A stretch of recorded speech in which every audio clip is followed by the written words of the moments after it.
So what I'm going to be recording today is the basic Sundew grow guide, and it's a little bit difficult because there's so many different species that have different requirements, but they're similar enough that we can sort of make a general grow guide for most species, or at least just the common ones that you can buy online.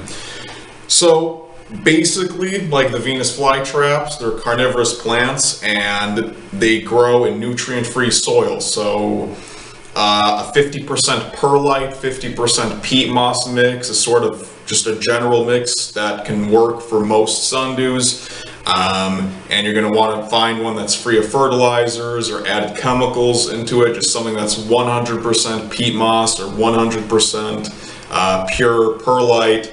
And some of these do actually grow better in long fibered sphagnum moss, and what I actually have in some of these is long fibered sphagnum moss. That's like 80% of the pot, and then I have 20% live sphagnum moss on the top. And some of them do better in this live sphagnum moss, and you can try that out if you happen to find some. When you first start growing sundew species, there's different levels of challenges between each one. So there's hard stuff like Drosera schizandra, and then the king sundew, Drosera regia, which are a little bit more difficult to grow, but there's really easy sundew. Something like a spatulata or a capensis is going to be really easy to grow.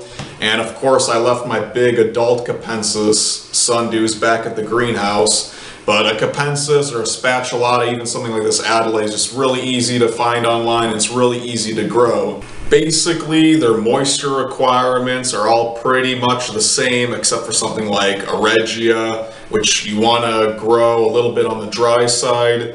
But most of them, you grow it kind of like a Venus flytrap. So you're going to water it about, I don't know, maybe twice a week so that the soil stays moist. You don't ever really want these to dry out.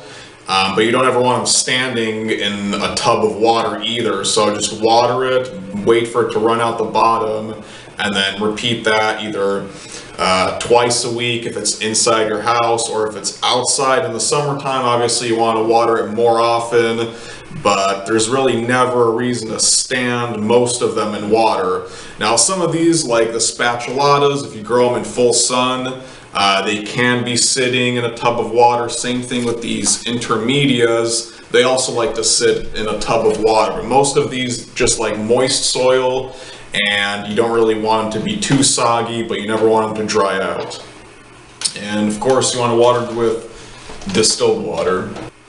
So as for wintertime care, some of them, since they're from all over the world, some of them like dormancy, so they can be left outside, like this intermedia or Drosera rotundifolia. They're from North America, they can get snowed on, they don't care, they'll come back, and they actually need that dormancy to grow well.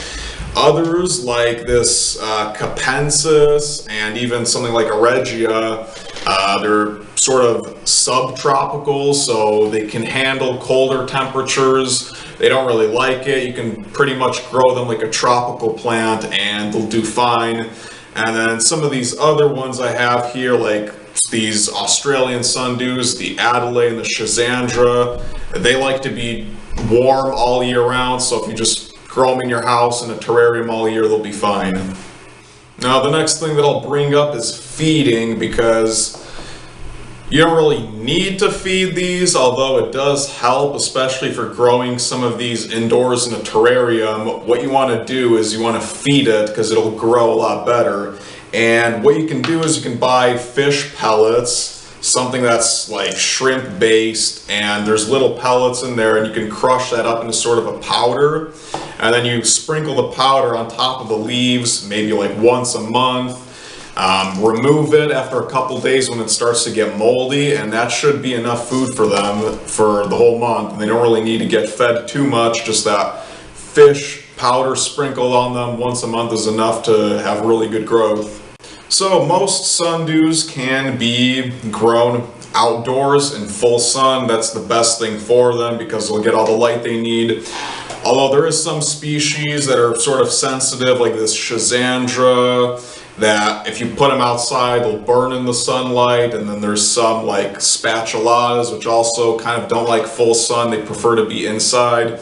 And this Regia is also similar. It doesn't like hot weather, so keeping it inside an air-conditioned house is beneficial, but they also need good lighting. So if you don't have a space outside in full sun to grow, then what you can do is you can buy grow lights, and I wouldn't go under 1,450 lumens. This is what these bulbs are.